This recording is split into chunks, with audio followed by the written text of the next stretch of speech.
What is up, guys? It's your boy Rick Gakis, and today we're discussing Marathon, which has somehow become one of the most controversial games on the internet right now. If you go on Twitter, people are spending every hour of their day arguing about this game, with half the people saying this is the worst game ever made, it's the new Concord, it's terrible, and as a response to that, the other half of people are saying this game is Bungie's magnum opus, it's the best game ever, it's perfect. Guys, if you came here expecting either one of those opinions, if you want me to say that this is the worst game ever made, you're going to be disappointed. But if you're expecting me to say that all the haters are wrong and that this game has no problems, no glaring flaws, you're also going to be disappointed. I'm doing the worst thing you can do on the internet in 2026, which is present a fair, moderate opinion. So basically, I'm just pissing off people from both sides of the spectrum. But again, I wanted to just present my honest thoughts with the game. I have been playing the game a lot. Over the past couple of days, I've played for nearly 22 hours. Oh my god, I didn't expect it to be that much. Okay, well, there you go. So, I've really given this game a fair shake.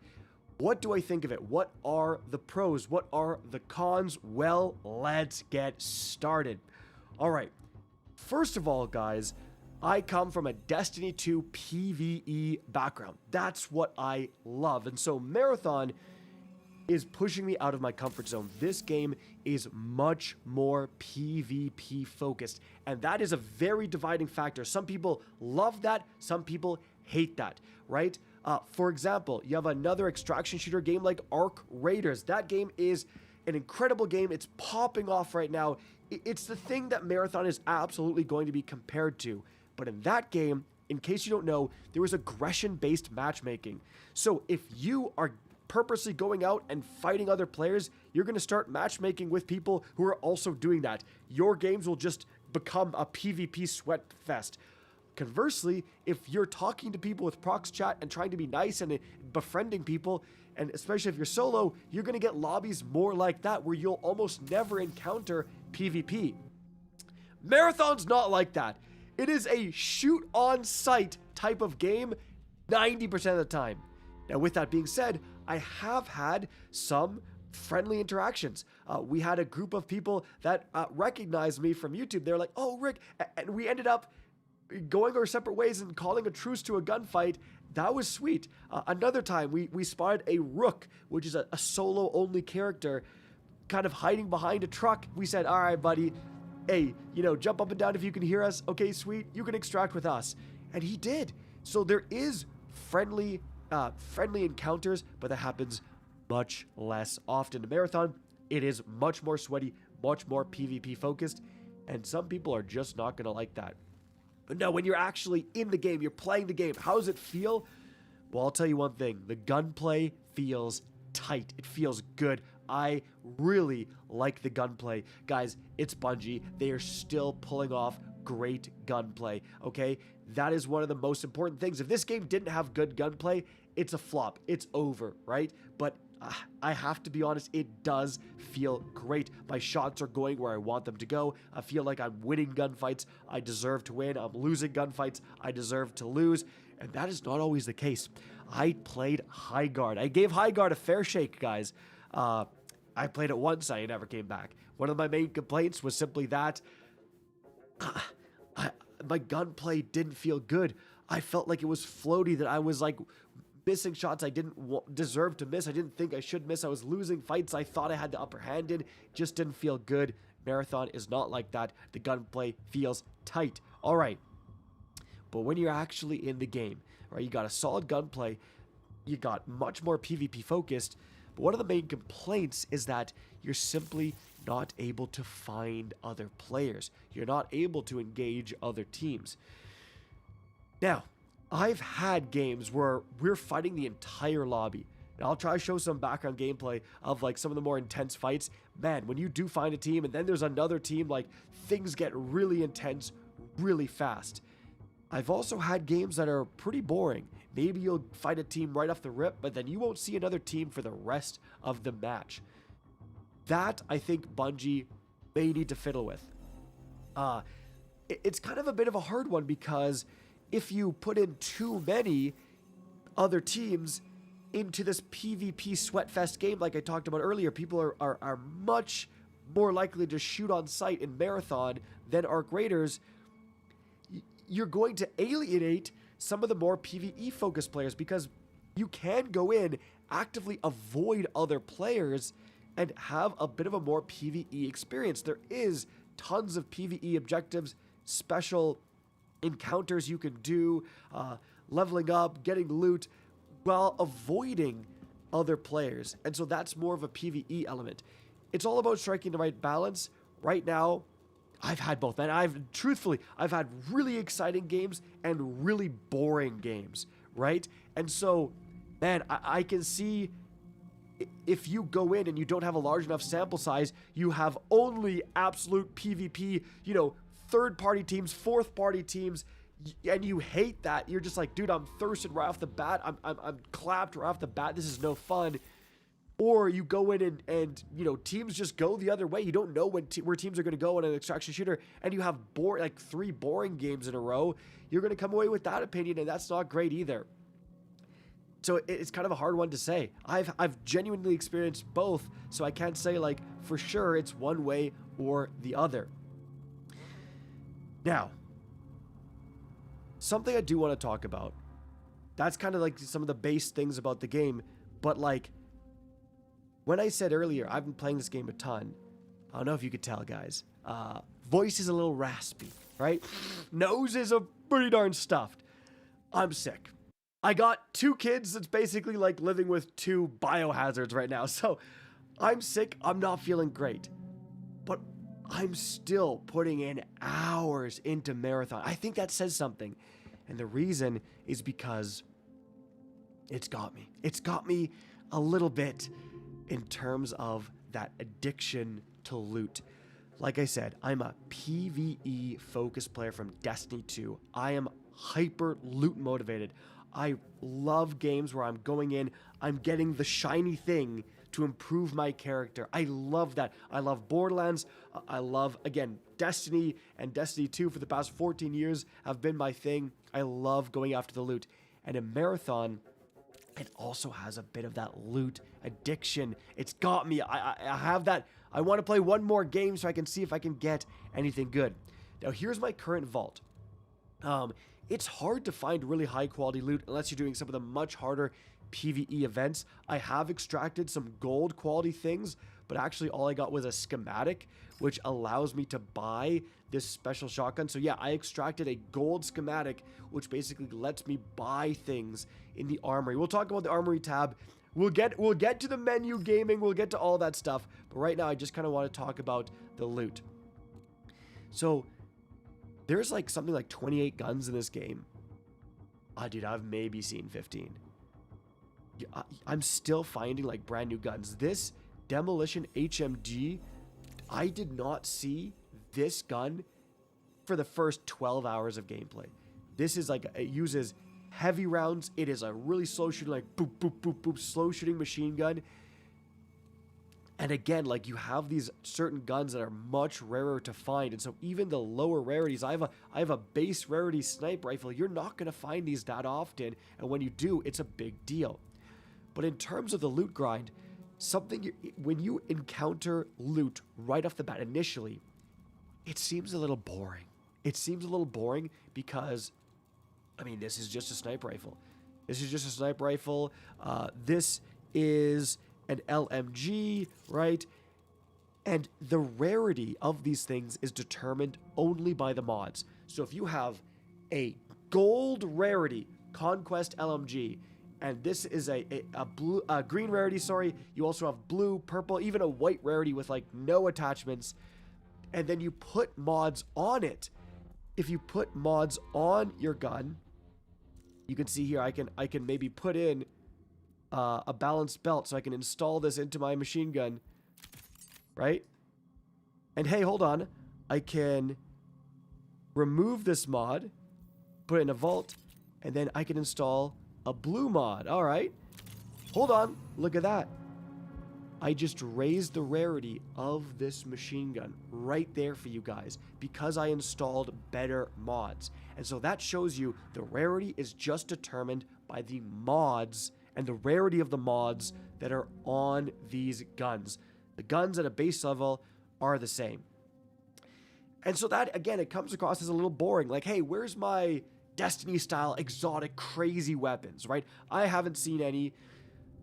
But the cool factor is actually the mods. And as you spend more time with the game, as you experience more of these mods, you realize they're not just doing boring things, right? I have a mod, this mod right here.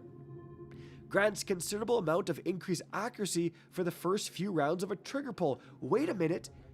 These are kind of like Destiny perks. The base level ones are pretty boring. While under the effects of whatever, you get whatever, okay? The base mods sometimes are just improving. Hey, this just improves some accuracy and some stuff. It's the optic. This is going to slightly improve your magazine. But if I take a look at some of the higher rarity stuff right here, if I take a look at this machine gun here, the purple rarity stuff, dude, look at this. This is Slide Shot from Destiny 2. This is the Slide Shot perk. Sliding with this weapon reloads a portion of your magazine and increases stability and accuracy. That's huge with a machine gun. That will absolutely change your gameplay. Can win you a gunfight. You're out of ammo. Slide. Get that extra ammo. Finish off that kill. Guys, I have an attachment that gives me an energy shield. I can press a button. It gives me like a front shield that will absorb incoming damage, right? Now, the barrel is a bit boring. Well, actually, this is a belt. You can see magazine plus 40. 40 extra rounds is crazy, guys. Like, that's a massive magazine size increase to this machine gun, right? Now, the sight is just boring, but these mods, I actually have another interesting one here on this V11 Punch. You can see it's a blue rarity because it has green mods and then one purple mod. The purple mod has a massive amount of volt drain. This is an energy weapon, so it just drains the battery. So massive magazine size increases, but you can really have like interesting mods that do very interesting things. Here's another one, a blue mod of this assault rifle.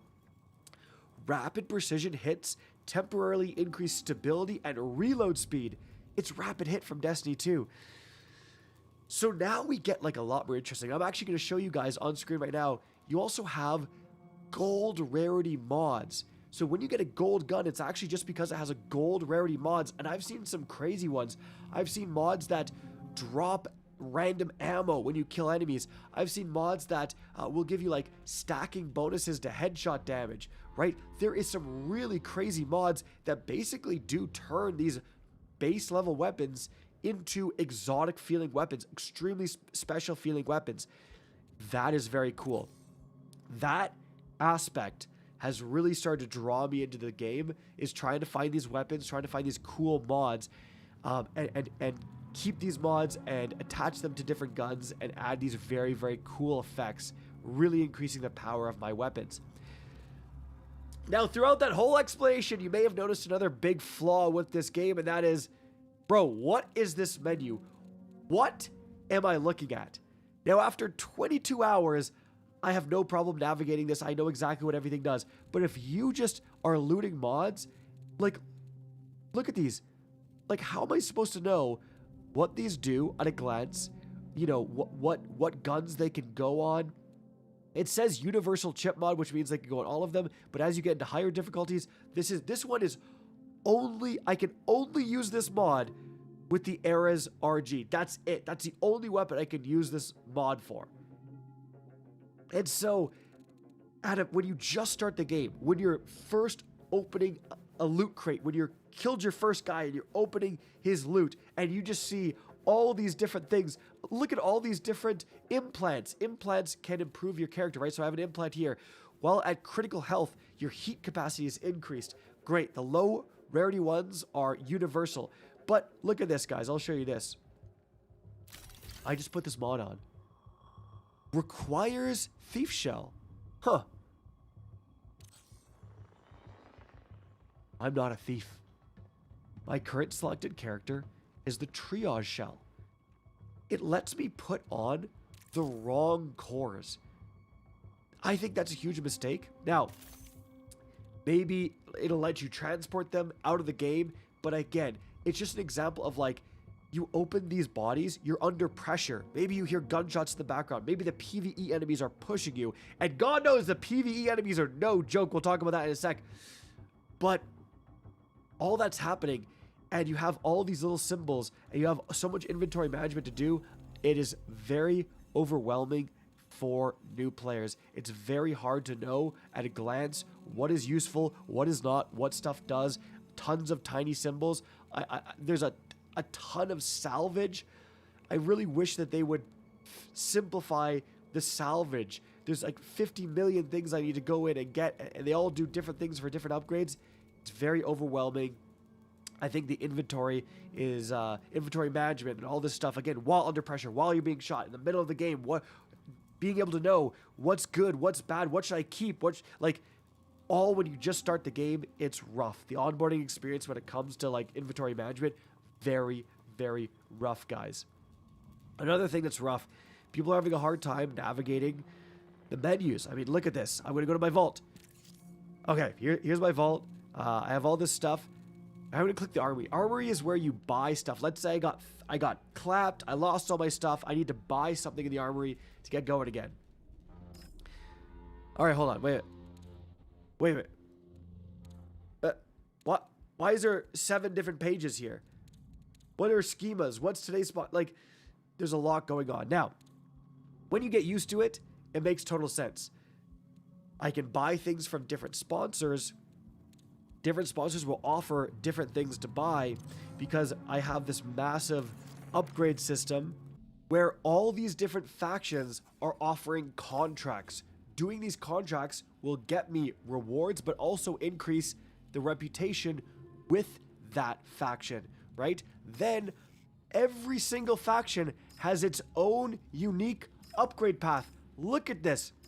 There is so much depth here.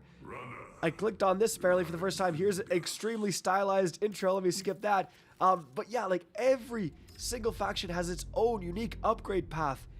That is actually crazy, but also that does lead to some confusion. That absolutely does lead to some confusion because hidden in these upgrade paths are some of the fixes to the main complaints about this game. One of the things people are saying about Marathon is that it feels sluggish, it feels slow. You have a very punishing heat cooldown system where the mobility actions you take, running, sprinting, sliding, you'll build up your heat. If it fills out, you have a pretty darn long cooldown where you're only able to walk. In a lot of scenarios, that does not feel good. You know, your teammate pushed ahead maybe too much. Oh my god, team, on me. You're running to try to get to your teammate. You hit the heat limit, and now you're forced to walk towards your teammate as they die. The team pushes on you, you die. It feels terrible. But look at this. I can improve the heat capacity by leveling up these upgrades. I can improve the heat recovery speed. I can improve the heat recovery rate. So if I commit to leveling up the Cyber Acme faction and I'm purposely doing their contracts, I can max out all my heat stuff and I can alleviate one of the biggest complaints about this game. So you can see that, yeah, like, yes, the heat system is annoying, but then the point is that you invest in these upgrades to alleviate that and get rid of that, to improve that downside. With that being said, is that the right approach? You know, like when you start the game, you just can't unlock any of these things right away. And so maybe the heat system should be more generous, not as punishing, and then these upgrades are maybe not as big. Instead of a 20% heat recovery speed, it's only 10%, but then we front load the heat system so it doesn't feel as punishing. That might be the better approach, right? But there's a lot of depth hidden in these like systems. I can buy these upgrades which allow me to unlock specific implants to purchase. So this improves my revive speed, my self-repair speed. So I can level up new Cal as a faction, buy this, and so I can always go in with one of these, right? by buying it from the armory. And there's a lot of examples of that. There's weapons. Hey, I like the V66 Lookout. I can unlock the ability to buy one every single time, right? Now, all of that is actually great, but again, all of that is hidden behind, like, when I start at this screen, to figure out, like, it doesn't even say, like, upgrades. I have to click factions, and then it's just factions. Okay, and then I click this, and then I click upgrades. Like, you'd think there would be, like, right here, loadout, factions, codex, upgrades. It's such an important system. Why is it hidden behind, like, 3 clicks? 3 sub-menus to get to one of the most important features of the game that fixes a lot of people's problems. That I don't like very much at all, right? But if you get over that hump, if you learn, you know, how the menus work, like if you can start to identify, okay, all these are implants, all these are shields, these are the attachments, like all that stuff, you start to learn how the weapons work, how the attachments work. You spend a little bit of time reading these like main chips. It does that. Oh, that's a really good perk for this. That's a really good perk for that. Once you get over that hump, you actually do have a very enjoyable and I would say kind of addicting game loop where you are trying to go and get to extract with this stuff. It feels very good. The gunplay is satisfying. Once you start to learn the maps, you can really start to decide how many engagements you get in. Seriously, like once you start to learn the maps and kind of predict where people go, know what points of interest have the most player activity, you start to alleviate the problem of the game's feeling boring at times, right? Because you know, okay, everyone loves to go to North Relay or whatever. That's where I'm going to go, right? And so, man, there is a ton of depth in this game. There is a ton to love about this game. A ton of interesting stuff. Build crafting, right? I mean, I talked about these being able to put on the wrong ones, but if you put on the right ones, so I'm a triage, crew members revived by my reboot have increased ability regeneration, agility, heat capacity. I have another one. Oh, that's the same one. I have my med drone. Like my character has a drone I put out that automatically heals. It increases hardware and firewall of crew members while attached. So if I pop these bonuses right here, it actually applies them to my entire team that is under my med drone. So, man, so much interesting stuff here, but it's all backloaded. And I would say that's the main problem with this game. Like, you have to get through confusing menus to find the best part about the game. You have to get like kind of several games in to start experiencing some of the better loot, to start learning where to go and what to do, right? You have to like die many times, get clapped, get annihilated before you start to realize what gear is good, what gear to value and stuff like that. And so first impressions is everything. And the Marathon first impression is like a very hardcore, sweaty, PvP focused extraction shooter. Guys, I mentioned it earlier. The ads will clap your cheeks, man. If you're not paying attention, the base level PvE enemies will annihilate you. And if you're shooting a purple shield, man, you better say a little prayer because, oh my gosh, like the Grenadier guys, like if you're not on it 24/7 in Marathon, you can absolutely be clapped by PvE enemies. Like they do not mess around. And it's very different from a lot of other games. It is very different from a lot of other games. And so again, it is like a bit of a harsh first impression. And I think that Bungie could and should have done a bit better things to alleviate that, kind of like ease people into the game a bit more, give them a better experience of learning a lot of these very cool things, have those upgrades more selectable, and give people, like honestly, like make people almost, not really make people, but like really have the first upgrades you unlock as part of a quest be the heat cooldown stuff, right? Stuff like that would really help a ton, and I think Bungie didn't do a great job of that. But, man, once you do get past that like onboarding phase, I think there's a lot to enjoy in this game. I really do. I'm really kind of addicted to going in and getting that loot and seeing what new mods do. I'm just seeing like screenshots of some of those exotic mods people are getting, and they're crazy, and it makes me want to get them. You know, there's an event called a lockdown where a massive ship comes in, locks down this zone, and if you're inside, you're gonna die unless you have the antivirus pack. You can like take this, and then it lets you stay in that zone and complete all these crazy PvE missions in that zone. That's so cool. And there's just so many little things like that, but it's little things that you wouldn't like know right off the bat. And again, it talks about the onboarding. I feel like there should be more simplistic PvE events, more simplistic points of impact to get people into knowing what to do. And then you have these complex special events that are only doable with a certain loot piece. You have that on top as an added layer of complexity. Anyways, guys, those are my overall thoughts on the game. Honestly, it has a really fun, addicting foundation if you love the loot, if you don't mind a bit sweatier PvP. But if you're coming from Destiny 2, you want a PvE experience, it just doesn't really offer too much of that. And it has not the best onboarding. Once again, I mean, Destiny, one of the biggest problems with Destiny's onboarding, is onboarding. Just Bungie does not know how to design a new path to like ease a new player into their games. And as a result, I think it's turning a lot of people away to what could be a very enjoyable game for them to experience. Guys, that's my thoughts on the matter. Hope you enjoyed this video, found it interesting. If you did, please remember to help me out by simply rating and especially sharing this video. If you guys want to see more marathon content, let me know in the description down below. Guys, again, I hope you enjoyed the video, and as always, have a good day.